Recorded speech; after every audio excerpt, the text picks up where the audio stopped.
Buenos días con todos los presentes.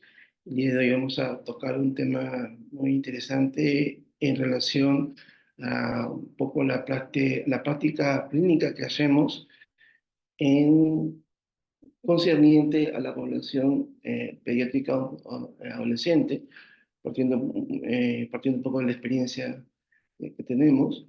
Y el tema de hoy día es la importancia del apoyo emocional en las familias de niños y adolescentes con cáncer. Quienes habla es el magíster Hernán Bernardo del Carpio. Soy psicólogo de acá de Las Clásicas y hoy ya tocaremos este tema. ¿Sí? Al finalizar podemos contestar las preguntas o interrogantes que el público desee hacer. ¿Ya? A ver, vamos a empezar.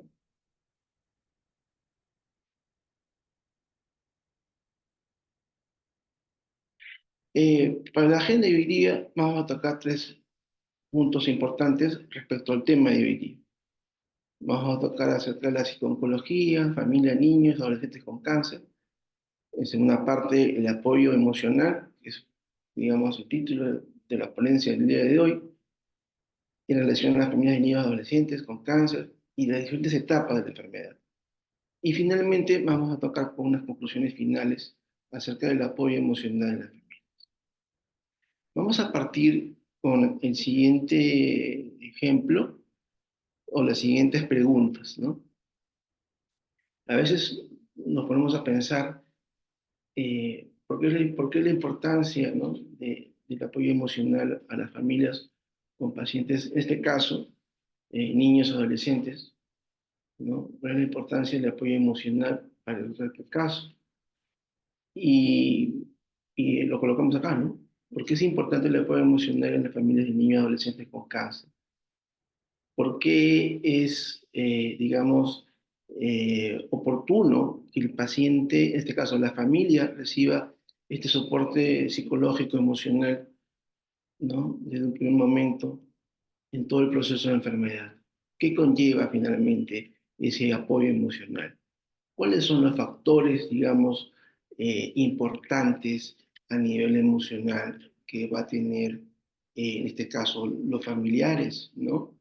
En este caso, el papá o la mamá, de pacientes con pediátricos y adolescentes. Eh, ¿Qué profesional de la salud es el que brinda el apoyo emocional a las familias de niños y adolescentes con cáncer? ¿Verdad? En este caso, son los psicólogos con una especialidad dentro de lo que es la oncología, que tiene esa experticia de conocimiento, sobre todo también de experiencia de manejo, de trabajo terapéutico, en razón a personas, en este caso niños y adolescentes con diagnóstico de cáncer y sus familias, ¿no? Hay otros profesionales, como por ejemplo el profesional psiquiatra, que también tiene formaciones terapéuticas, ¿no? Y que también pueden apoyar, en este caso, eh, digamos, la parte psicológica, pero en primer lugar está el psicólogo con la experticia correspondiente al área de la parte psicológica.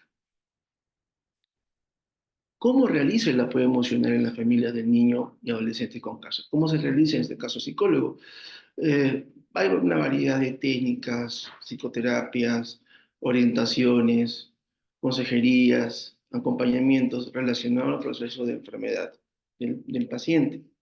Entonces, el psicólogo en este caso va a ver cuál va a ser la mejor herramienta terapéutica favorable al paciente, en este caso al familiar, en el momento más indicado, ¿no?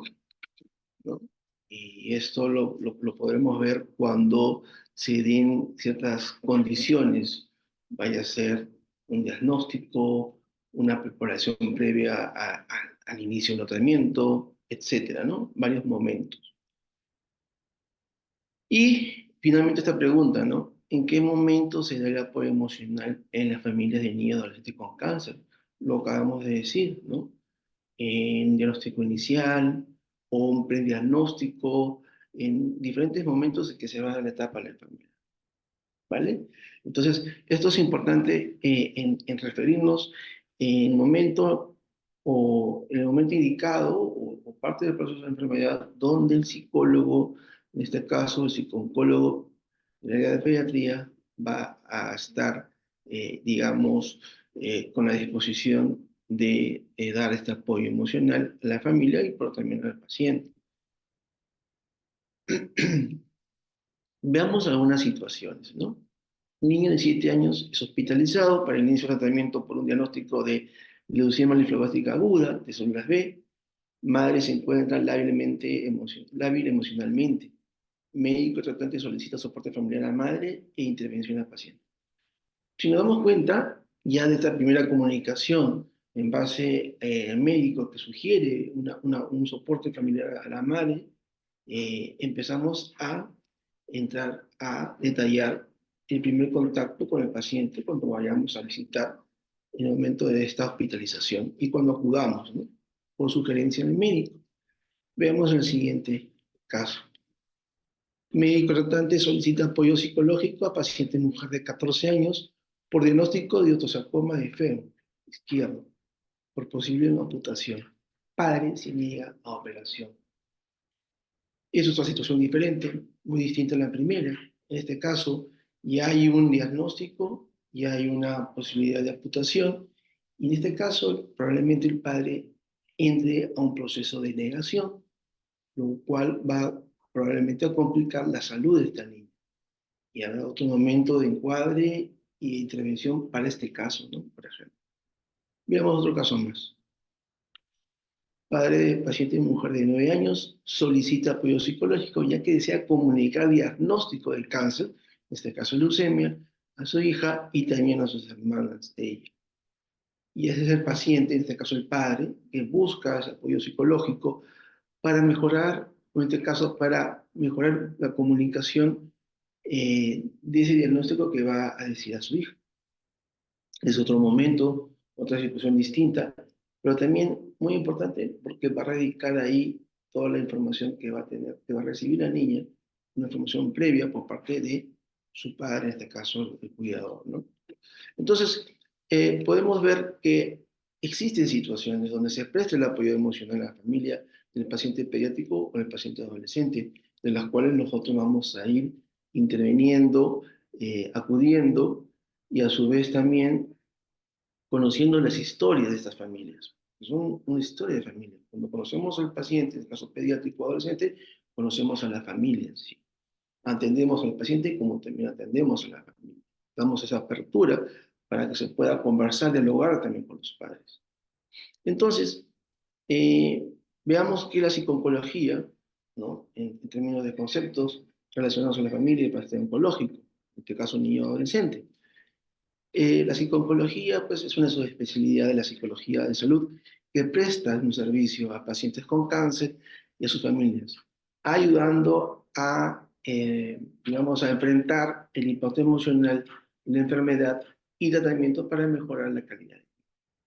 Pero también podemos encontrar un diagnóstico, o mejor dicho, un concepto relacionado a la psicología pediátrica que es la siguiente, que permite explicar por qué el cáncer, además de ser una enfermedad crónica que amenaza la vida, es una enfermedad que simboliza el sufrimiento de la persona, en este caso la persona enferma y su familia, en un primer caso. Pero también la psicología pediátrica permite también dar ese importante soporte psicológico al momento, en este caso el paciente pediátrico y familia, al momento del diagnóstico de tratamiento oncológico, ¿sí? Fase terminal o paliativa o la sobrevida. Reconociendo problemas psicológicos reactivos y reconociendo necesidades emocionales y aspectos psicosociales relacionados al cáncer. En este caso, dependiendo de diferentes estadios de la enfermedad. Entonces, la psicología, en este caso, la especialidad de la pediátrica, nos permite conocer todo este abanico de posibilidades de conocimiento del paciente, en este caso pediátrico o adolescente, que podamos apoyar y a dar ese soporte tanto al paciente como a la familia. Y va a depender de los diferentes aspectos funcionales, que lo vamos a ver ahorita, unas variables que van a estar de acuerdo para cada familia y poder dar ese soporte que se tiene que realizar. Por eso es importante conocer a la familia en sí, para también dar el soporte al paciente. Y además, poder conversar es que el psicólogo trabaja con, varios grupos de personas. En este caso, la familia con la que estamos conversando, trabajamos con el paciente pediátrico, adolescente, con profesionales de salud, ¿verdad? ¿Y qué buscamos finalmente? Buscamos una mejor adherencia al tratamiento y una mejor calidad de vida. Es lo que se busca en sí en el trabajo que nosotros realizamos. Efectivamente trabajamos con un grupo de personas de las cuales trabajamos de manera multidisciplinaria como también interdisciplinaria. Como ven, por ejemplo, acá formamos un grupo de profesionales de salud, donde cada uno maneja un lenguaje único, un lenguaje, digamos, el mismo, en relación, en este caso, a la enfermedad del paciente, en este caso una enfermedad oncológica pediátrica, ¿no? Por eso el psicólogo debe conocer términos oncológicos para poder entender los procedimientos médicos y así también dar una buena psicoeducación al familiar, en este caso. Y consigo también poder comunicar también con otros profesionales a razón de la situación de salud que se presenta el paciente en un momento, por ejemplo, en una hospitalización, ¿no? Entonces, es importante esa comunicación, tanto multidisciplinaria como interdisciplinaria, a favor, en este caso, del paciente, como también de la familia. Nosotros también vamos a conversar con los padres en relación a cómo ellos se sienten al momento de una información médica, de un progreso de enfermedad o un progreso a favor, ¿no?, de su situación de salud. Entonces vamos a estar atentos a esos cambios emocionales que se están presentando a lo largo del proceso de tratamiento cuando hablamos de una hospitalización, ¿sí? Entonces el psicólogo, un poquito hablando de las características, ¿no? Es un profesional de salud mental especializado, eh, debe tener una orientación, un abordaje psicoterápico, en este caso para pacientes pediátricos oncológicos y para sus familias. Buscamos aminorar la sintomatología depresiva, ¿no? Y como también observamos los efectos que traen los tratamientos de cáncer en pacientes y sobre todo los cambios emocionales en el cuidado primario, como también en el paciente. Lo que buscamos siempre es promover la cooperación del paciente y la familia con el personal sanitario y los procedimientos médicos que se va a requerir. Eso es importante. Eh, Somos, creo que, un nexo importante entre el paciente y el profesional de salud, en este caso el médico, pediatra, oncólogo, ¿sí?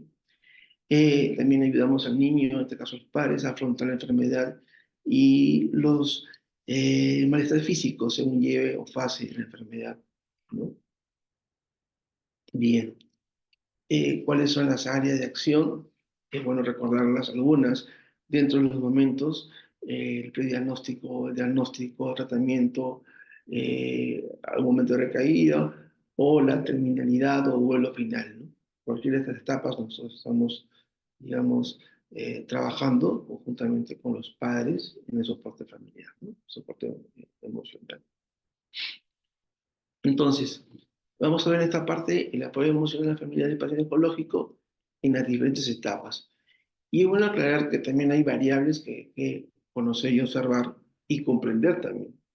Nuestra población es muy heterogénea, mucha población que asiste de provincia y en la capital, y cada una tienen pues todo un bagaje de conocimiento, de cultura, que es bueno conocer para poder no solamente interpretar, sino analizar cuáles son esas necesidades emocionales tan presentes, tan únicas de estas familias, ¿no? Entonces, dentro de la importancia del apoyo psicológico emocional, podemos decir tres aspectos. Uno, es fortalecer y dotar de recursos emocionales a las familias para conseguir un mejor ajuste emocional, psicológico a la situación de enfermedad de su hijo.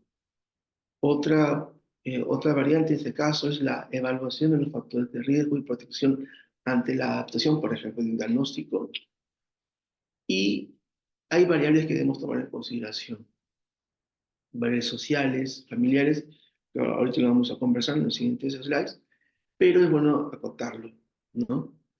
Dentro de la evaluación de los factores de riesgo y protección ante el diagnóstico, por ejemplo, ante el cáncer de familia, vamos a observar, por ejemplo, la severidad de un diagnóstico y los cambios de vida cotidiana de la familia.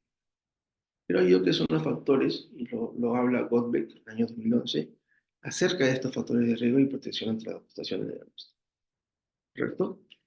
Pero, eh, dentro de lo que hemos conversado, ¿cuáles son esas variables a considerar al momento de la intervención? Como sabemos, pues las familias son sistemas complejos.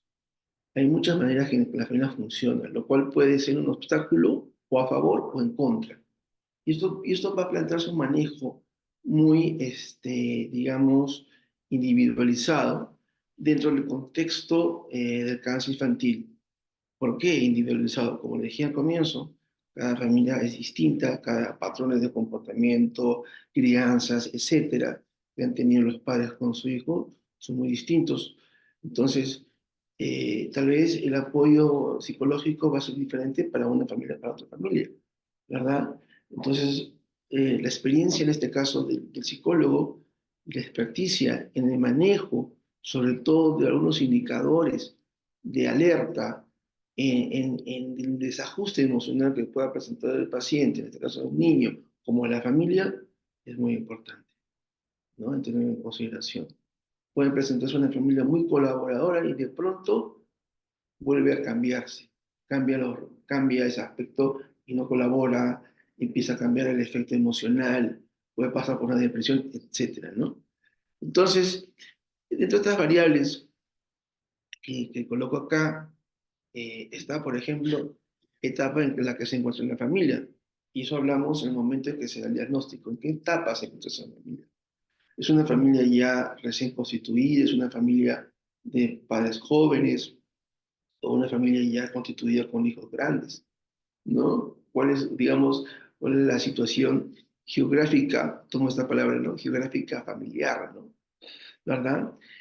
Otro punto interesante es la estructura familiar, ¿no? ¿Cómo podemos encontrar esa estructura familiar? ¿Con una buena cohesión familiar? O tal vez no. Con un buen diálogo, digamos, interfamiliar relacionado no solamente al problema de cáncer, sino a otros problemas que pueda presentar la familia. Por otra parte, la historia de disfuncionalidad familiar. Este es un punto muy interesante porque encontramos familias que han tenido, digamos, momentos difíciles pasados. Por ejemplo, fallecimiento de un familiar, un hermano, separaciones previas, eh, o simplemente el papá o mamá viviendo solo, ¿no? De repente porque más que todo es una característica de ellos. Entonces, hay que observar eso, hay que conocer eso, porque nos adelantaremos un poco a lo que pueda suceder, a lo que pueda pasar. Definitivamente las preocupaciones económicas o financieras es otra variable a considerar en la intervención. Y eso también va a ser también una variable de riesgo, por ejemplo, para un abandono de tratamiento, ¿no? Doctor, no me cansa económicamente poder atender a mi niño. Y yo me debo la necesidad de irme porque tengo otros hijos que ocupar. Y el médico al momento ahí está haciendo todo el esfuerzo posible porque tiene un excelente tratamiento y por esta razón el papá toma la decisión de abandonar el tratamiento. Bien. Y por otro lado, la falta de red de apoyo social. Esa es otra variable que a veces tenemos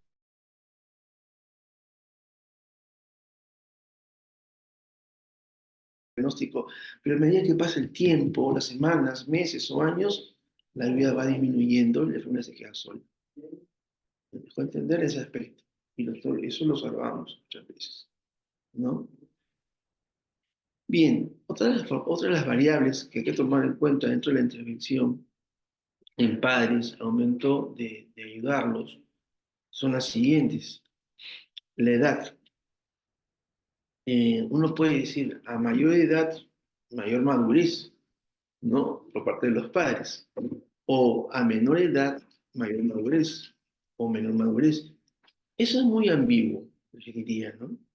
Hay padres muy jóvenes que toman decisiones correctas, porque sí, pues hay una madurez, como también hay padres muy maduros que a veces toman decisiones muy inmaduras, o como al revés. Eso es muy heterogéneo, muy ambiguo, ¿no?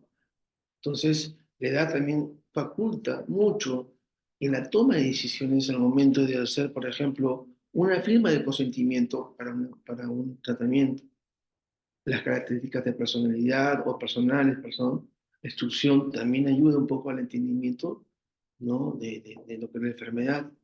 La procedencia, paneles sociodemográficos, también es una variable a consideración, ¿no?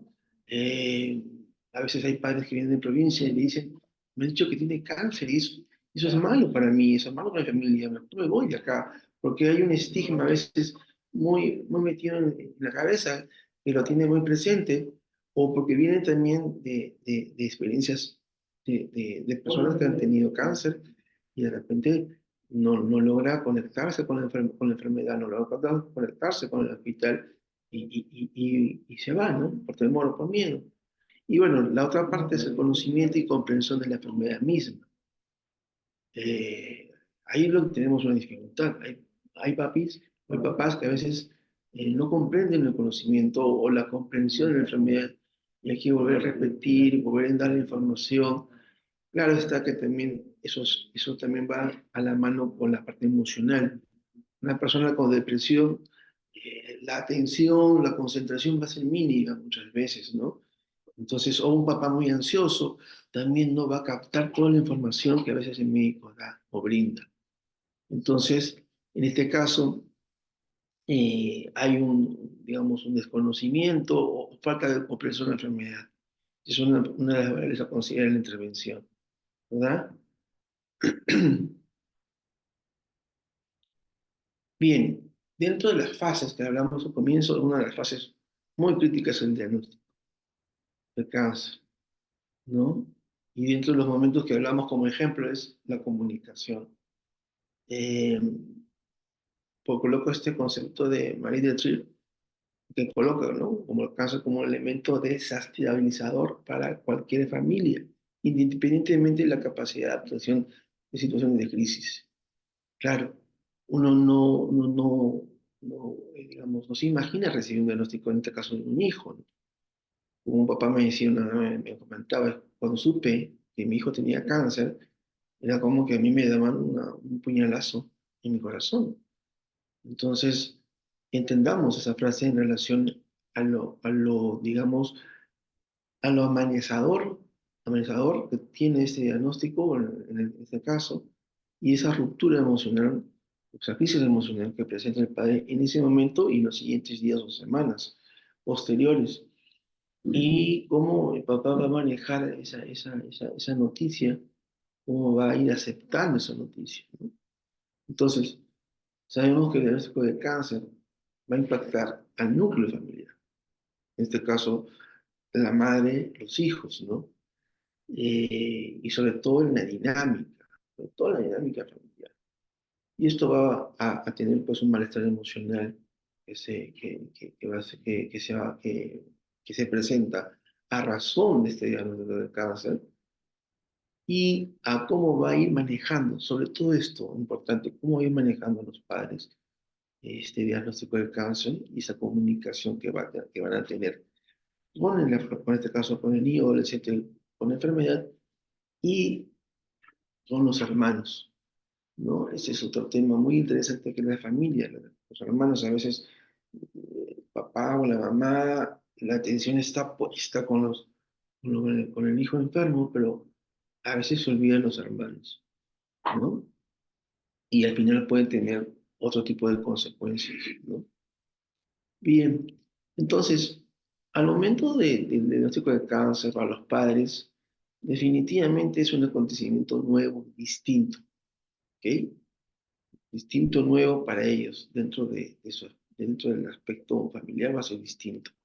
Al menos que hayan tenido familiares cercanos con diagnóstico de cáncer, cercanos quiero decir hermano del padre, o una prima, qué sé yo, que no, primos familiares cercanos a los hijos, y que hayan escuchado. Pero en este caso ya es distinto porque ya lo viven, lo están viviendo en carne propia. Definitivamente modifica las vidas. De hecho que sí, porque todo el círculo familiar va a estar alrededor del paciente, ¿no?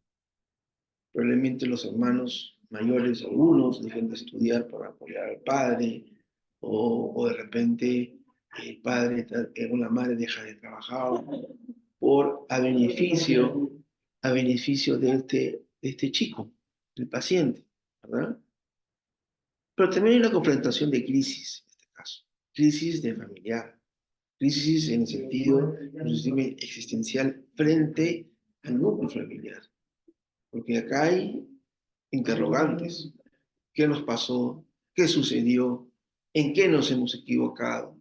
¿No? Empieza a botar una serie de preguntas, interrogantes, ¿no?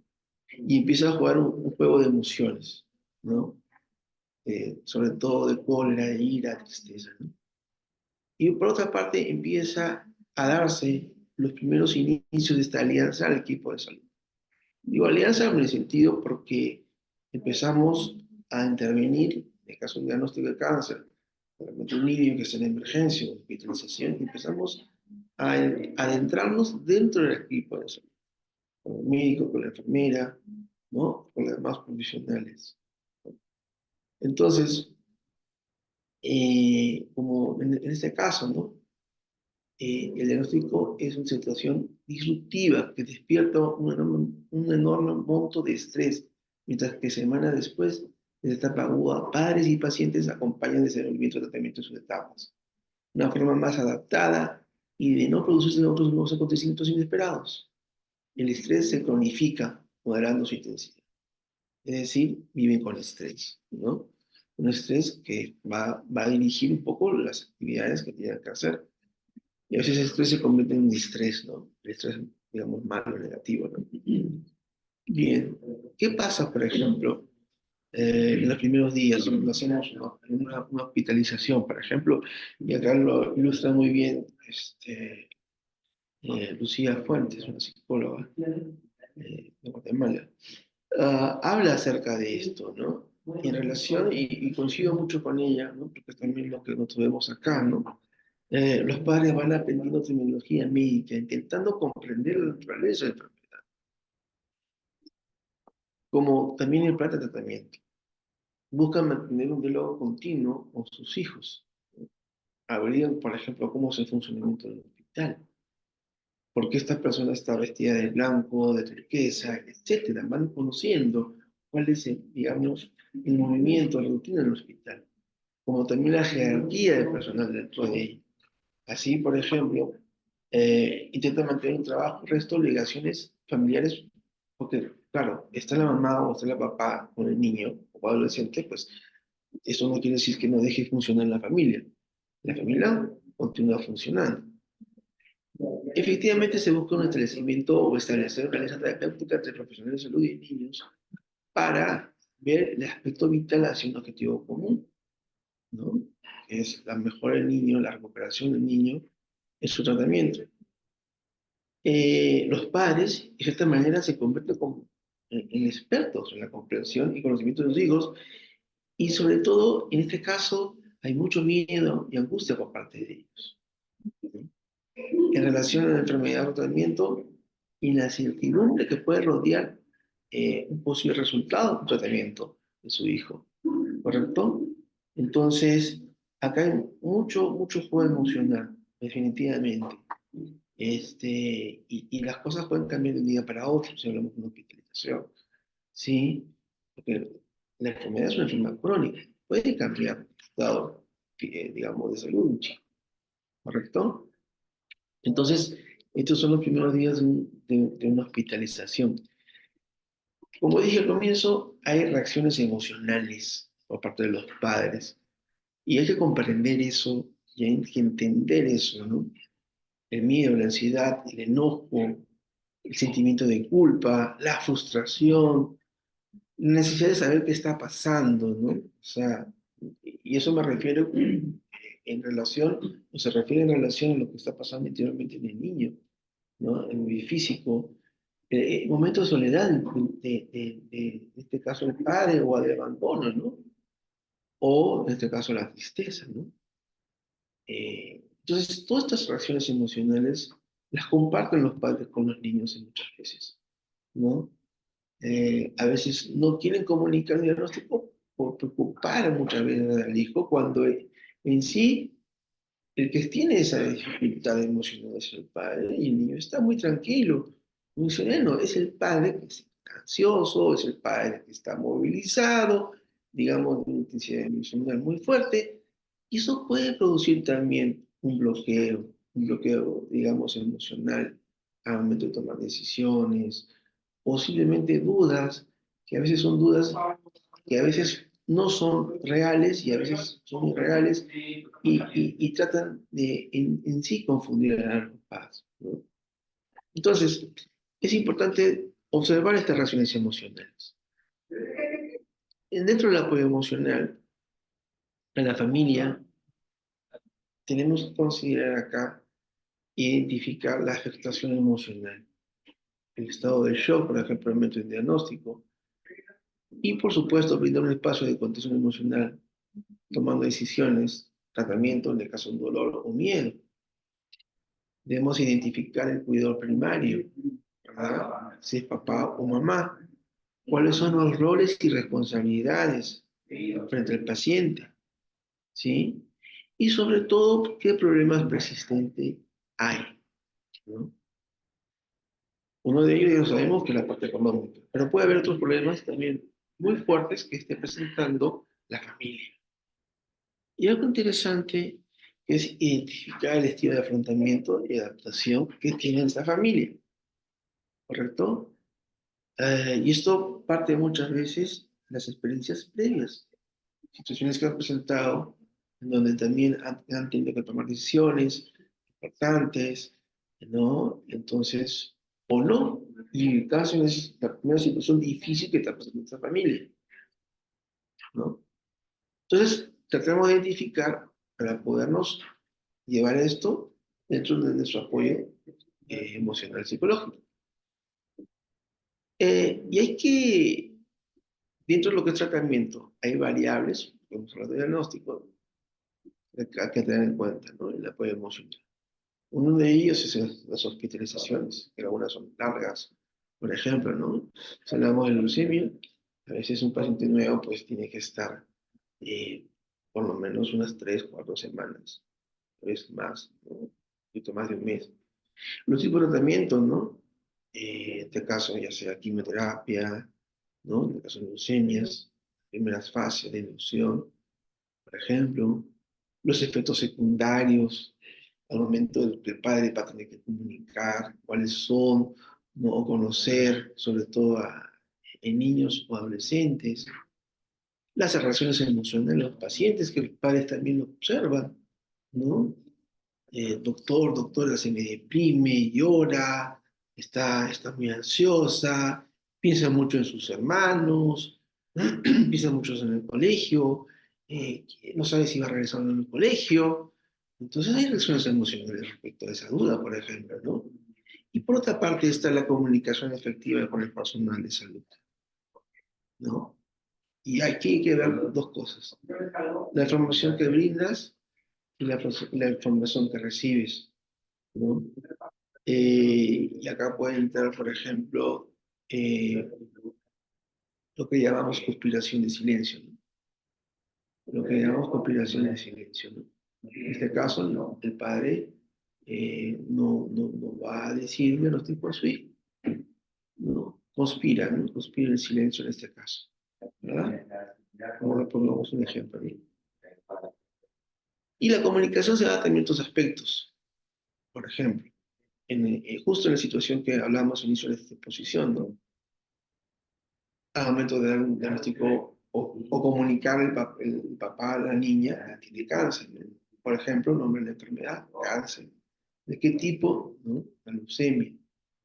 O de repente los tratamientos, efectos secundarios, esto ya el médico lo explica, lo va dirigiendo, ¿no? Y el papá también por ahí va a tener una información y una respuesta si el niño o la niña pregunta. La duración del proceso de tratamiento. Y eso, bueno, y eso también lo va a condicionar el médico según cómo va yendo el chico. Y bueno, también los cambios que anticipa la rutina de la casa. El niño no está en la casa, el niño no está en la casa. Entonces, cuando vuelve a casa, empieza a haber un cambio nuevamente de la rutina, una modificación en la rutina de la casa. De repente, su cuarto tiene que estar más limpio, con menos cosas, la higiene de alimentos, una serie de cosas, situaciones que puedan estar, digamos, comunicándose en estos aspectos, ¿verdad? Eh, Ahora, durante el proceso de hospitalización, hay momentos que el niño, en este caso, hay proceso de adaptación y de adaptación, y esto lo ve el padre y se preocupa. Por ejemplo, puede el niño presentar conductas regresivas, miedos a la quimioterapia, por ejemplo, la reacción ansiosa por separación de casos de niños pequeños. El papá observa los cambios de comportamiento que puede estar presentando el niño, el adolescente, o cuando hay dificultades de su apetito o de sueño, ¿no? Y empieza a ver acá ya una crianza más de sobreprotección que protección, ¿no? Colocamos acá al niño o el niño entre una burbuja, ¿no? No queremos que lo toquen, ¿no? No queremos que le digan, digamos, que esté alejado, sí, que esté alejado un poco de todo el ruido, que solamente se concentre en su recuperación, ¿no? Claro, no podemos evitar que este niño, pues, esté acompañado por otros niños, por otras familias. Entonces, siempre va a escuchar, siempre van a escuchar información. Mi papá tiene que estar ahí presente, qué tipo de información está escuchando el niño, ¿no?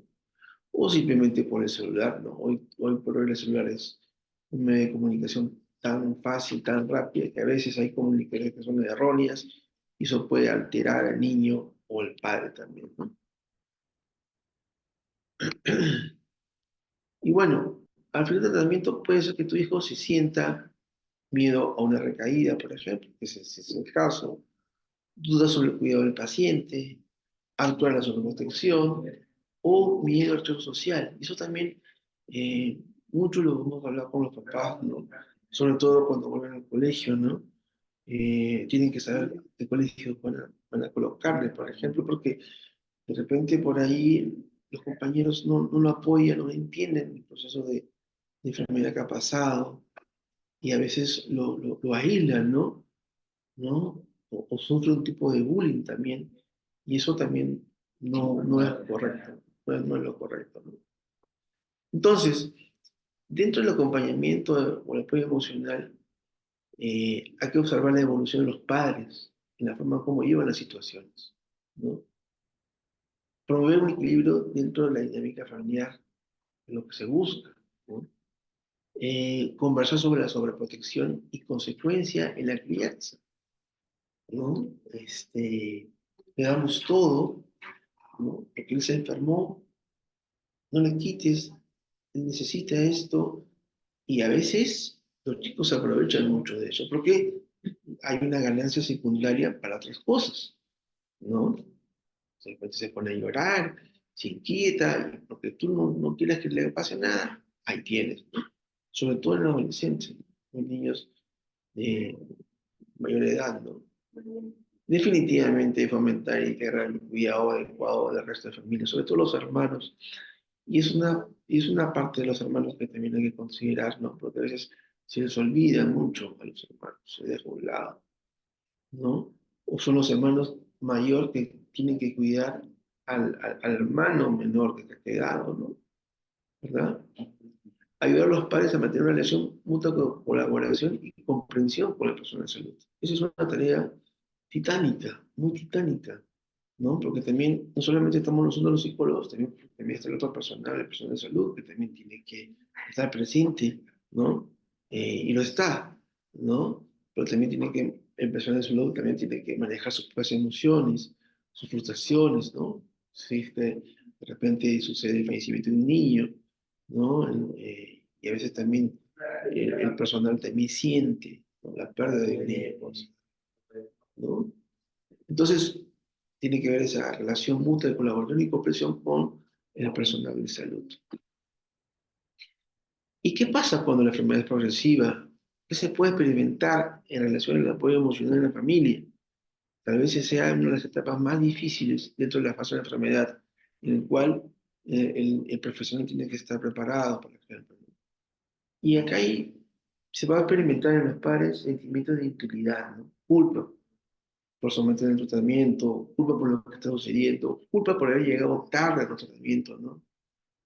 Hay emociones contrapuestas, desde una protección a una desvinculación, es decir, a veces hay papás que sienten que lo están perdiendo, ya no brindan ese vínculo afectivo, ¿no? O también al revés, hay una protección hasta el máximo, hasta el último momento, ¿no? Hasta que el niño, bueno, fallezca en el caso de una enfermedad progresiva, una etapa paliativa, ya terminal. Definitivamente una desesperanza, una culpa. Sobre todo hay un miedo al dolor y al sufrimiento, ¿no? Que no sufre el niño, que no duele al niño, ¿no? Lo primero que te dice. Y otra cosa es la conciencia de la muerte, la próxima despedida, ¿no? A veces hay papás que todavía quieren que esto cambie, ¿no? Ves al papá, a la mamá con mayor, digamos, conciencia del momento, y otro que no. Entonces las despedidas se complican un poco más en relación a esa próxima pérdida. Entonces, son variables, son situaciones, son momentos que nosotros como psicólogos lo compartimos con los familiares, en este caso con el paciente. Entonces, eh, compartimos miedos o preocupaciones sobre la muerte con el equipo médico, claro que sí. En este caso, el apoyo de la familia dentro de la enfermedad en progresión, se van a compartir miedos y preocupaciones sobre la muerte con los médicos sobre todo, ¿no? Todavía el papá me entiende, no lo comprende en un momento. Otro momento es que se pueda recibir el apoyo de otros, sobre todo el apoyo espiritual, por ejemplo, en este caso.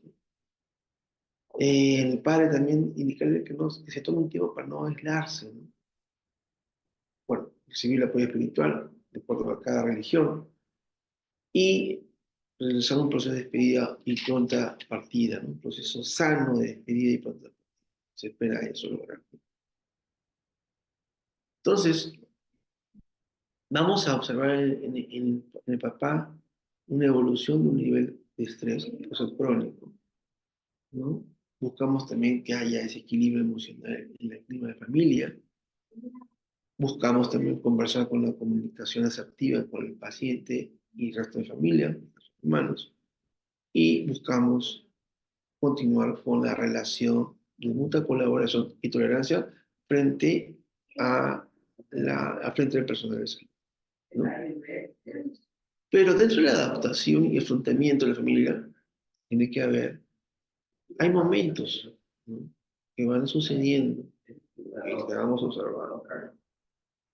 La calidad de tiempo que compartes con tu hijo, un afrontamiento de tipo activo, buscamos que se bajen los indicadores de depresión y de ansiedad, buscamos, digamos, mejorar esa cohesión familiar, buscamos también la relación de padres sea sana y funcional entre los padres, se busca también que haya un estilo de comunicación abierto y honesto. Pero dentro de lo que son, en el caso de la adaptación de hermanos, y este es un punto también que hay que tomarlo en consideración porque, lo dije anteriormente, ¿no?, los hermanos nos obviamos un poco, ¿no? Los padres están más concentrados en su hijo o su hija enferma y hay que, digamos, poner en actualidad cómo está el paciente o la paciente, ¿verdad? Entonces empezamos a contar, a comunicar. Y eso va a ser de acuerdo a la edad también de los chicos, de los hermanos. La comunicación de cambios drásticos de la apariencia física, por ejemplo, cuando una niña o un niño está pasando por tratamiento de quimioterapia y por ahí ya se le está cayendo el pelito, ¿sí? Y está con el celular y empieza las videollamadas y se tiene que preparar para ver esto, la apariencia física, etc. Miedo a compartir preguntas difíciles, ¿no? Eso, por ejemplo, lo que nosotros hacemos es, ¿qué pregunta difícil le haría o cree que le haría a su hijo o al hermano de su paciente, ¿no? Y hacemos con el papá una serie de preguntas y vamos tratando de responder. ¿Cómo lo respondería? Lo preparamos para eso. Los hermanos deben recibir una explicación sobre la imposibilidad de recibir visitas. Definitivamente acá los chicos no menores, chicos menores de edad pues no pueden subir. Entonces, el celular se convierte en un medio de comunicación muy importante. Y por eso explicar la información previa al momento de recibir las llamadas, ¿verdad? Con los familiares, con el paciente, ¿no? Entonces, eso son detalles que hay que tener en consideración, ¿verdad? Y otro detalle, cuando hay una próxima partida o despedida, también comunicarles a los hermanos también. Esto no solamente quede en un momento en la familia, sino en el hospital, sino que se haga en el hospital o en la casa. Entonces, también ellos tienen que derecho de conocer la situación de salud de su hermano o su hermana, ¿verdad? Conclusiones finales. La enfermedad de cáncer modifica la vida del paciente y de la familia. Por lo tanto, la apoyo emocional ayuda en el proceso nuevo de adaptación y aceptación, por ejemplo. Y eso es un momento también muy, o esta frase o esta oración nos dice mucho, ¿no? Un proceso nuevo de adaptación y aceptación. Otra conclusión sería el apoyo emocional que lo brindan los profesionales forma parte del tratamiento multidisciplinario de un servicio oncológico pediátrico, por ejemplo. O sea, esto está dentro del funcionamiento, ¿no? de un servicio oncológico pediátrico. El apoyo emocional permite un espacio de comunicación entre la familia, paciente y hermanos, personal de salud, en relación a la enfermedad del paciente. ¿Sí? Y permite ayudar a compartir y sostener buenas relaciones con otros padres también, compartiendo experiencias. O sea, este es otro punto también interesante a tomar en cuenta, ¿no? Las experiencias de otros padres. Es decir, un padre nuevo que llega a hospitalización versus o conoce un padre que tenía ya antiguas hospitalizaciones o que este chico pasa una siguiente hospitalización porque va a recibir una quimioterapia hospitalizado, ¿no? Entonces, se van a compartir experiencias, se van a compartir conocimientos, eso es importante tenerlo en consideración porque produce buenas relaciones con los padres, buscando bien una alianza, ¿no? ¿Verdad?